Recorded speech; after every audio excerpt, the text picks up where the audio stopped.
জন্য কোনো দুঃখ নেই, আমার যা দুঃখ আমার বাবার জন্য। বিশ্বাস করো, একবার যদি দেখতো না তাহলে বিদেশ যাওয়ার জন্য এতটা ক্ষেপে উঠতো না।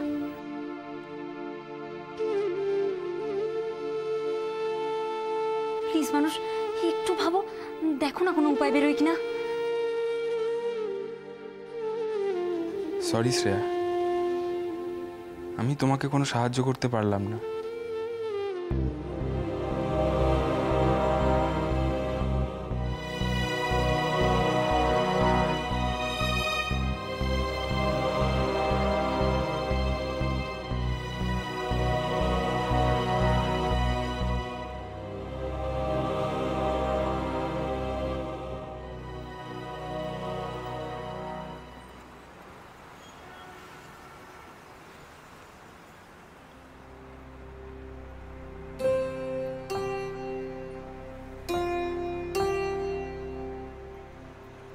কি চাই বলুন?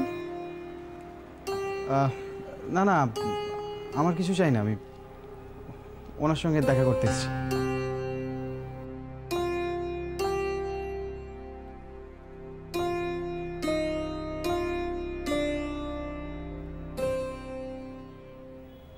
বাবা,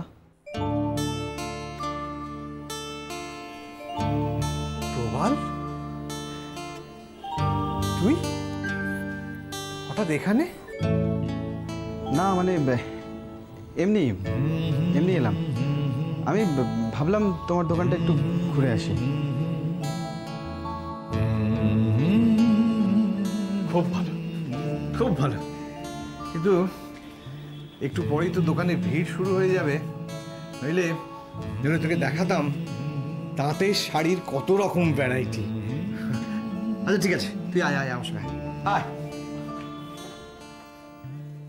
আয় আয় আয়। এই দেখো আমার বড় ছেলে, টেক্সটাইল ইঞ্জিনিয়ার। ছোটবেলায় আমার কোলে করে দোকানে আসতো, বড় হয়ে অবশ্য পড়াশোনার চাপে আর আসতে পারে না। ওকে একদিন সবকিছু ভালো করে বুঝিয়ে দিও, বুঝলে? প্রয়োজনে ওর থেকে সাজেশন নিয়ে এই মডার্ন ডিজাইনের শাড়ি কিভাবে অ্যাট্রাকটিভ করা যায় এগুলো জেনে নিও, তারপর আমাকে জানিও। ওর কথা কিন্তু খুব মূল্যবান, কারণ ও এই নিয়ে পড়াশোনা করেছে, বুঝেছো? আয় আয় এদিকে আয়, এদিকে আয়। এই দেখ এইখানে না, এই যে পার্টিশনগুলো দেখছিস, হ্যাঁ, এটাকে ভাবছি তুলে দেবো, তুলে দিয়ে জায়গাটা একটু বাড়িয়ে নিয়ে তোর একটা চেম্বার বানিয়ে দেবো, এসি। অবশ্য তুই যদি বিদেশ থেকে ফিরে এসে মনে করিস যে এই দোকানে বসবি, হাল ধরবি, দোকানটা সামলাবি। না রুদ্র আঙ্কেল, আপনি যে কথাটা বাবাকে বলতে বলেছেন সেটা আমি কিছুতেই বলতে পারবো না, কিছুতেই না।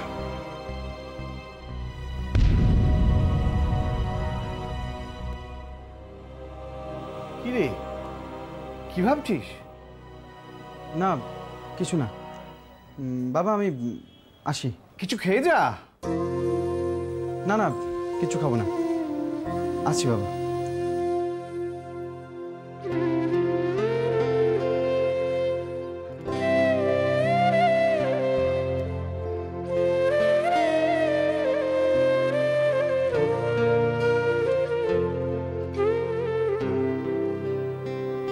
আমার কথায় আবার কিছু মনে করলো না তো?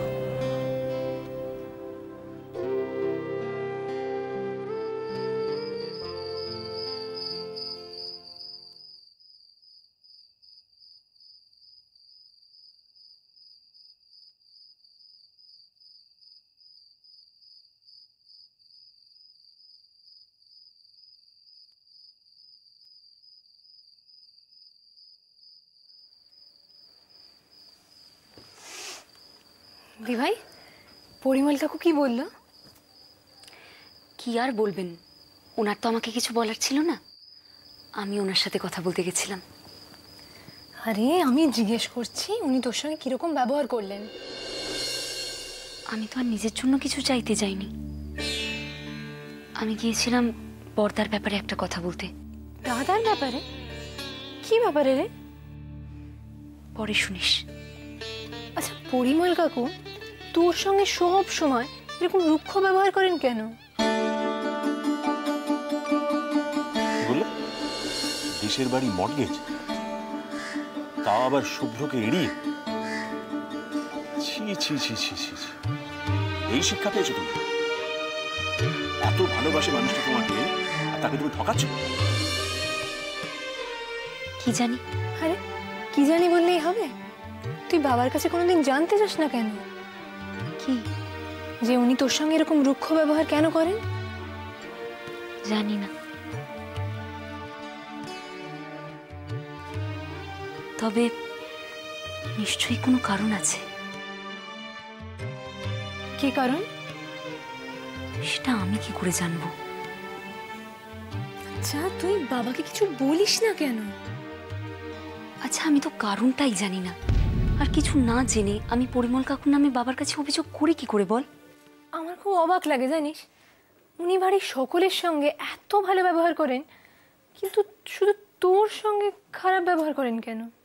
বললাম তো, নিশ্চয়ই কোনো কারণ আছে। তবে একবার যখন এই দেওয়ালটা ভাঙে গেছে, তখন নিশ্চয়ই এরপর থেকে উনি আর এরকম ব্যবহার করবেন না। হ্যাঁ রে, বর্দা বাড়িতে? বোধহয়। দাঁড়া, আসছি।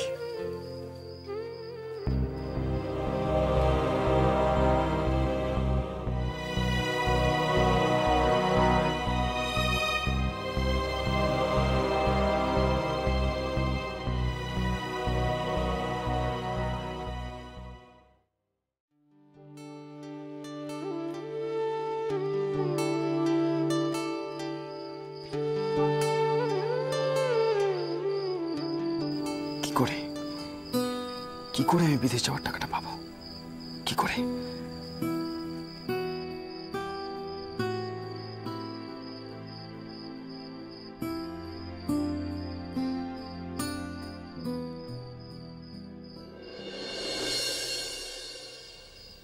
তুই? তোর ঘরে আলো বন্ধ থেকে খোঁজ নিতে এলাম। এই সময় আলো বন্ধ করে শুয়ে আছিস? শরীর খারাপ? না। তাহলে? এই শোন, সব কৈফিয়ত তোকে দিতে হবে? যা এখান থেকে, নাকামো করতে এসছে। আমি জানি দাদা, তুই আমাকে তোর শত্রু মনে করিস, কিন্তু বিশ্বাস কর, আমি সত্যিই চাই তুই বিদেশ যা, জীবনে অনেক উন্নতি কর। আহ, বললাম তো নাকামো ভালো লাগছে না, যা। আমি তোর মনটা বুঝি রে দাদা। আমি জানি বিদেশ যাওয়াটা তোর জন্য কতটা ইম্পর্টেন্ট, সেটা তোর স্বপ্ন। কিন্তু তুই বাধাটা কোথায় পাচ্ছিস এটাও কিন্তু আমি জানি। কোথায়? খরচা জোগানোর ক্ষেত্রে।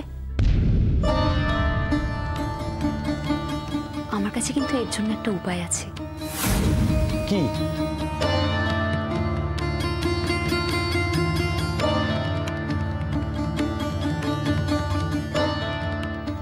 বললাম তো একটা উপায় আছে। আচ্ছা কি উপায় বলবি তো? তোর বিদেশ যাওয়ার জন্য ব্যাংক লোনের ব্যবস্থা হয়ে গেছে। তোর কি মাথা টাথা খারাপ হয়ে গেছে নাকি? ব্যাংক গ্যারান্টি কে দেবে? পরিমল কাকু।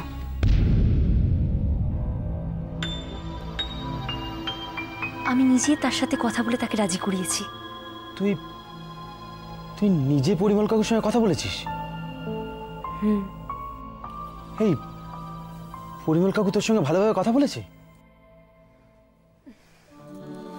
প্রথমে একটু রাগ করেছিলেন, কিন্তু তোর কথা ভেবে আমি আর ওসব কিছু মনে করিনি। কিন্তু পরিমল কাকু কি করে গ্যারান্টার হবেন? ওনার আছেটাই বা কি? পরিমল কাকু শেষ পর্যন্ত আমাদের দেশের বাড়ির জমি মর্টগেজ রেখে ব্যাংক লোনের গ্যারান্টি দিতে রাজি হয়েছেন। কিন্তু দাদা, তার জন্য কিন্তু তোকে অন্তত একবার দেশের বাড়ি যেতে হবে। কিন্তু তুই তো সেখানে যেতে রাজি নোস। এই আমি আমি যাবো। যাবি? হ্যাঁ রে বাবা, যাবো। আচ্ছা শোন, তাহলে কিন্তু কাল সকালেই পরিমল কাকুকে ফোন করে জেনে নিবি কবে যেতে হবে। ঠিক আছে। দাদা, বল না, বল। আর একটা কথা বলছিলাম, যখন দেশের বাড়ি যাবি তখন কিন্তু অন্তত একবার বাবার মসলিনের কর্মকাণ্ডটা দেখে আসিস। বাবার অনেক দিনের স্বপ্ন ছিল যে তুই একদিন সেটার হাল ধরবি। তুই অবশ্য এখন নিজের ভবিষ্যৎটা অন্যভাবে প্ল্যান করেছিস, করতেই পারিস। তাও পারলে বাবার এতটুকু ইচ্ছের সম্মান করিস। সরি রে, আমি না তোকে ভুল বুঝেছিলাম। আসলে তুই যে আমার জন্য এতটা করবি আমি ভাবিনি, বিশ্বাস কর। ঠিক আছে, এই নিয়ে তো তুই এখন একটু রেস্ট কর, আমি আসি।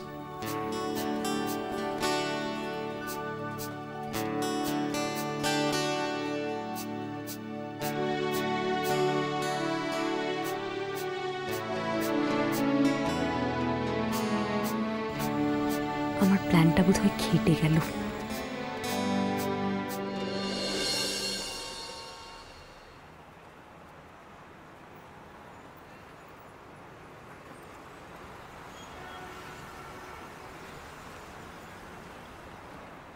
কি ব্যাপার ভাইয়া, তুমি যে একবারে ডুমুরের ফুল হয়ে গেলে দেখছি। হ্যাঁ, কাজের চাপে রুদ্রদা।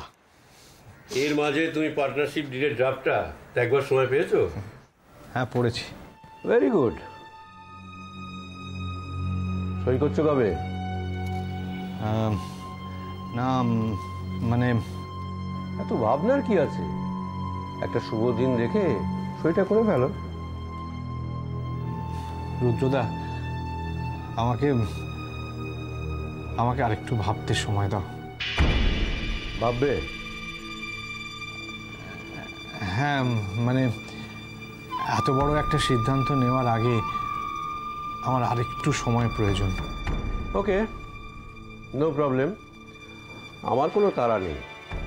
তুমি ভেবে চিন্তে আমাকে জানিয়ে দিও। তো এইটুকু বলতে পারি, তুমি ঠকবে না। সে জানি, তোমার হাত ধরে আমি ঠকবো একথা আমি ভাবতেই পারি না। তবু আরে ঠিক আছে, তুমি এত কিন্তু কিন্তু করছো কেন? ব্যবসাপত্রের ব্যাপার, ভাবনা চিন্তা করতে তো একটু সময় লাগবেই। দয়া করে তুমি এটা নিয়ে আর টেনশন করো না। আর প্রবাল বাবু, তিনি কি বলছেন? প্রবাল প্রবাল কি বলবে? না না, এমনি জানতে চাইছিলাম আর কি। তার মাথায় তো অনেক প্ল্যান ঘুরপাক খাচ্ছে। দেখো রুদ্রদা, একটা কথা সার বুঝেছি, আমার কথা তো সব কিছু হবে না। ঈশ্বর যা করবেন তাই হবে। হতাশ হয়েও না, সব ঠিক হয়ে যাবে। আসলে অল্প বয়সের ছেলে মেয়েদের মাথায় অনেক কিছু অ্যাডভেঞ্চারের নেশা কিলবিল করে, তো একটু বড় হোক, বাস্তবের মাটিতে পা পড়ুক, দেখবে সব বুঝে যাবে। সেটা হলেই ভালো। हेलो, हाँ mister Birani, I am extremely sorry.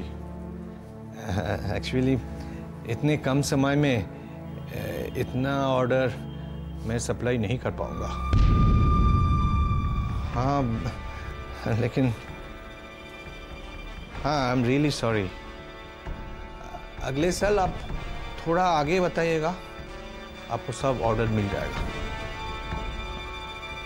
ठीक है, रियली सॉरी, सॉरी अगेन।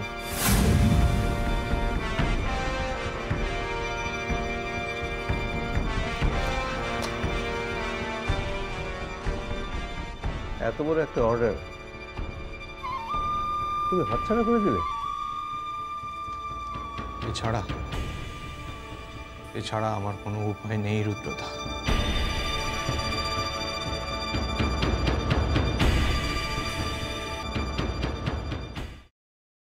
জানিস চিমলি, বর্দা দেশের বাড়ি যেতে রাজি হয়ে গেছে। তাই নাকি? হ্যাঁ, কি এমন ম্যাজিক করলি বলতো দি ভাই, যে দাদা ভালো ছেলের মতো হঠাৎ করে দেশের বাড়ি যেতে রাজি হয়ে গেল? পরে বলবো। কখন যাচ্ছে দাদা? খুব শিগগিরই। আজই দাদা পরিমল কাকুকে ফোন করবে, তারপর উনি যেদিন যেতে বলবেন সেদিনই যাবে। খুব ভালো হয়েছে রে, তুই যা চেয়েছিলি তাই হয়েছে। কিন্তু শেষ পর্যন্ত কি বড়দার বিদেশে যাওয়া আটকাতে পারবি তুই?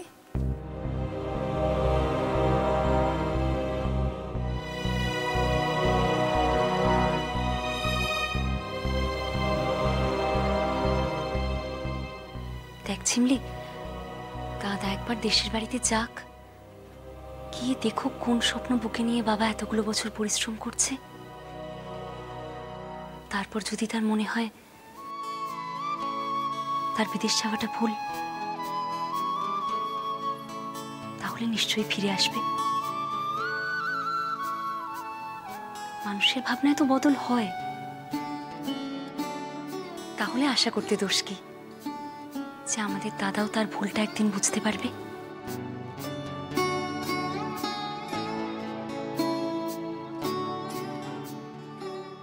না না শুভ্রা, তোমার এই যুক্তিটা আমি কিছুতেই মানতে পারছি না। তুমি জানো এই অর্ডারটা ক্যারি আউট করতে পারলে প্রতি বছর তুমি এরকম বাল্ক অর্ডার পাবে। আমি বুঝতে পারছি রুদ্রদা, কিন্তু অর্ডারটা যদি আমি অ্যাকসেপ্ট করে নিই, তারপর মাঝপথ থেকে আমি সরে আসতে পারবো না তো। তোমার কি কোনো স্টক নেই? পুজোয় সব স্টক শেষ। কিন্তু দিওয়ালির তো এখন অনেক বাকি, এখনো চেষ্টা করলে তুমি পারো। হ্যাঁ পারি তো বটেই, তাছাড়া পরিমল আছে, দিনরাত খেটে ওই মাল রেডি করে দিতে পারতো। আচ্ছা তুমি যে এত পরিমল পরিমল করো, সে পারছে না তোমাকে সাহায্য করতে? সে পারলে তাহলে আজ এই অবস্থায় পৌঁছতে হতো না।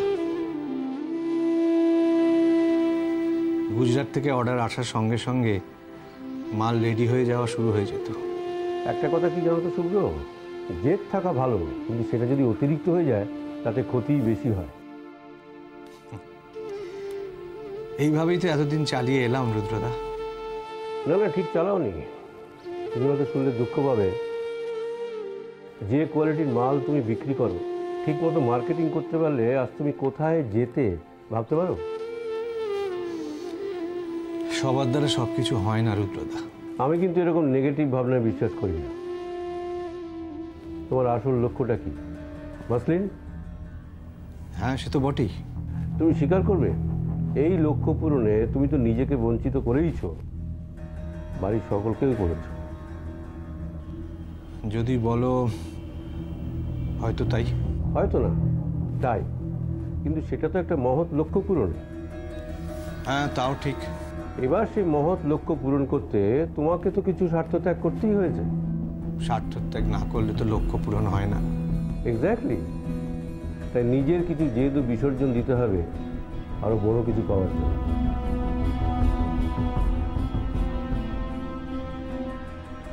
এই অর্ডারটা ধরলে যে টাকাটা আসবে সেটা তোমার স্বপ্ন পূরণে অনেক কাজে লাগবে। অর্ডারটা সাপ্লাই করতে পারলে কাজে তো লাগতোই। তাহলে আর ভাবনা চিন্তা করে কোনো লাভ নেই, টাকাটা আমি দিচ্ছি। না না না, এ হয় না। এভাবে তোমার থেকে হাত পেতে টাকা নিতে আমি পারবো না। হ্যাঁ হাত পেতে কেন, তুমি ধার হিসেবে নাও, পেমেন্ট পেয়ে গেলে আমাকে শোধ করে দেবে। না কিন্তু ওরে বাবা, এর সঙ্গে আমার পার্টনারশিপ প্রস্তাবের কোনো সম্পর্ক নেই, ঠিক আছে? আমি আজই অফিসে গিয়ে 50,000 টাকা চেক পাঠিয়ে দিই। কিন্তু আবার কিন্তু? ফোন করো, ফোন করো, আমার সামনে ফোন করে তুমি অর্ডারটা কনফার্ম করো, ফোন করো।